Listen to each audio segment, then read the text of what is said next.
Previously on CoinKit, we have created a Docker container that has the Bitcoin source code in it. We have learned that AutoGen and Configure are the first two of the three build tools that we need in order to build the Bitcoin software. We have also determined which particular dependencies these tools need, and we have installed them. We have successfully built Bitcoin D up through the configure step. In today's episode, we're going to talk about the third amigo of the build system, a tool named Make. By this time, I think you know how to run the container, so please ensure that it's running now. As you may recall from our prior lessons, the execution of configure resulted in the creation of several other files. Perhaps you have noticed that there are three files named makefile, and they are necessarily distributed in different directories. In our particular case, we only have three makefiles. In other circumstances, we're likely to have fewer or more. These makefiles contain information to enable Make to create and invoke the actual commands to compile and link our files, all the while feeding suitable command line arguments. When we run Make, Make finds these makefiles and does their bidding. Let's see how that works.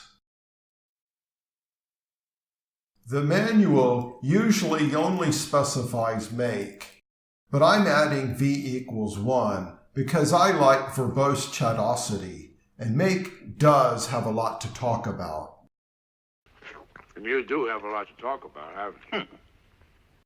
Depending upon the speed of your system, this may take some time. You may want to take a break while this runs.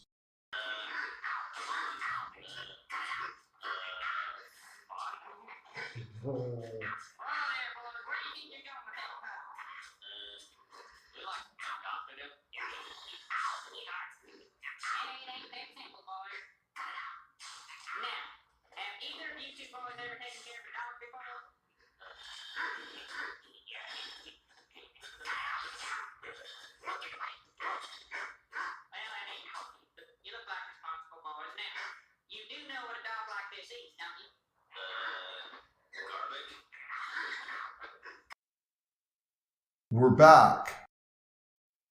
Oh, there you have it.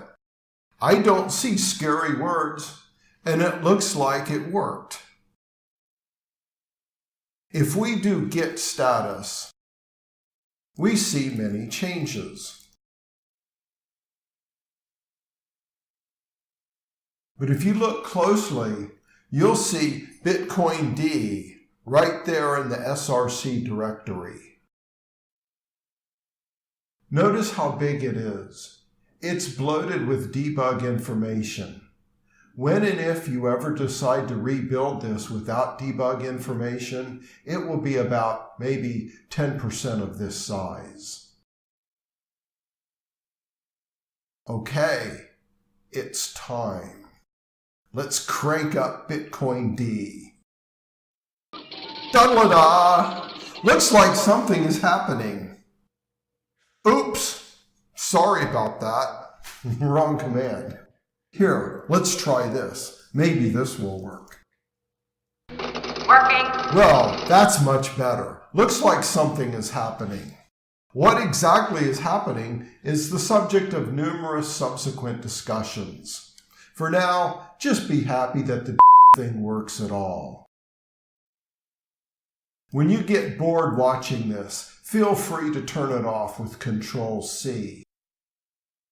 Again, as with AutoGen and Configure, we did this part first manually within the container. When we exit the container, it's up in smoke time again. But now that we know this all works, let's amend the Docker file to reflect all this newfound learning. First, let's exit the container. Now, Go back to our editor. No need for tedious commentary on these things anymore. I think you know what they do. Now let's save our file and switch back to the terminal window. Let's build it again. Don't forget that trailing dot.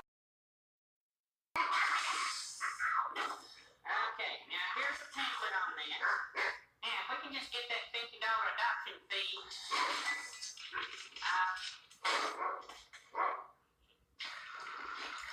Tell you what, boys, I think we'll just waive that fee. Could you please get that dog out of here? Okay. Put that down. No. And now let's run it again.